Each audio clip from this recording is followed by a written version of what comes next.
What's up, you guys? Thanks for clicking on the video.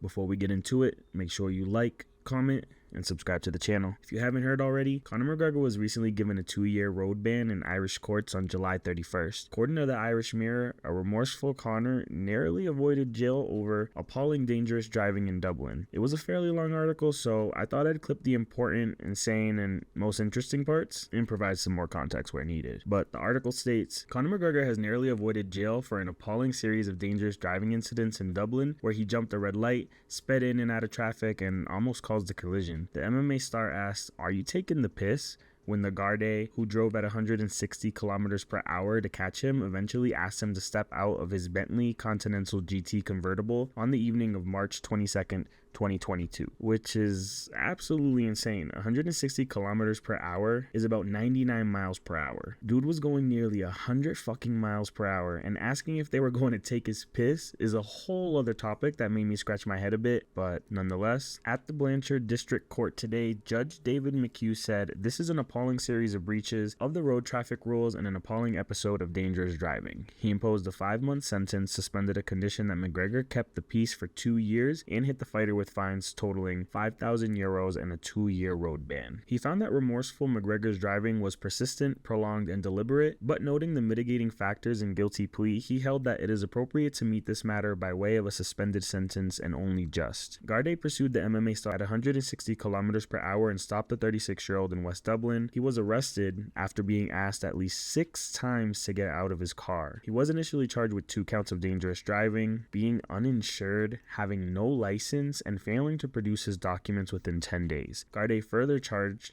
the father of 4 with careless driving, a lesser offense in connection with the incident. The reckless driving and piss question was one thing, but not having your car insured and driving like that with no license on you is insane. And then not wanting to get out of the car, like, what?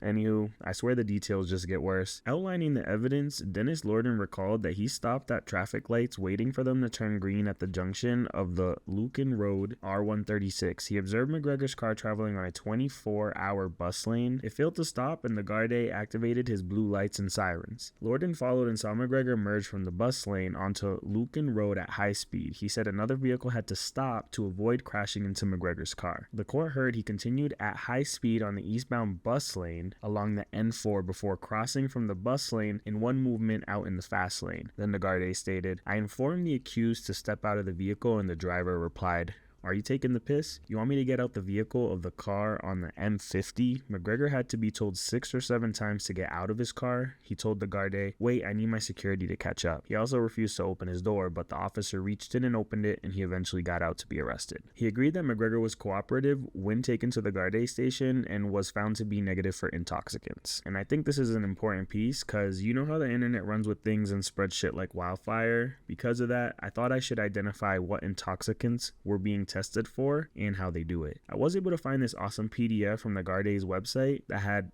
everything I was looking for. In this preliminary drug testing FAQ, the first question states, what drugs can the Gardaí test for? The new oral floored preliminary drug test, which can be conducted at roadside or in the Gardaí station, can test for cannabis, cocaine, opiates, and benzos, because I'm sure everyone's probably running with the cocaine stuff, but he was tested and it came back negative. It also states here, how will the Gardaí test for these drugs? Well, the Gardaí will use preliminary drug testing devices at the roadside or in the Gardaí station to test a person's oral fluid for the substances I mentioned before. If positive, a blood specimen can be taken, which will be sent to the MBRS for evidential testing. If the Gardaí forms the opinion that you are impaired and you have not had preliminary drug tests or the results of that test were negative, then they can request either a blood or urine specimen, which will be sent to the Medical Bureau of Road Safety for testing. But back to the article, it continues, McGregor had 20 previous convictions, 17 traffic offenses, including 3 speeding offenses, 2 public order charges, and 1 for assault causing harm between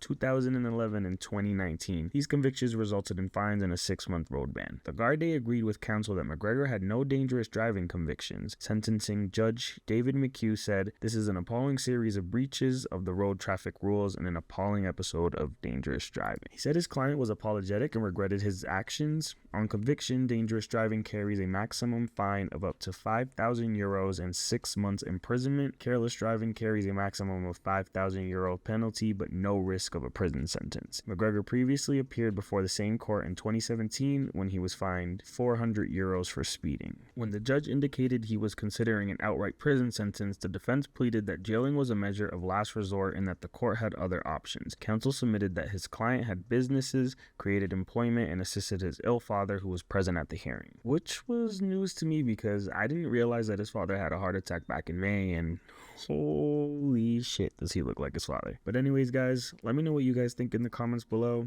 Did Conor get lucky again? Do you still think we see him back in the octagon this year? Only thing I have to say about this all is you gotta do better, Conor, because someone could have gotten severely injured or worse. Anywho, shit's getting crazier as the year ends, but you know, I always keep you guys updated, so I'll catch you on the next one.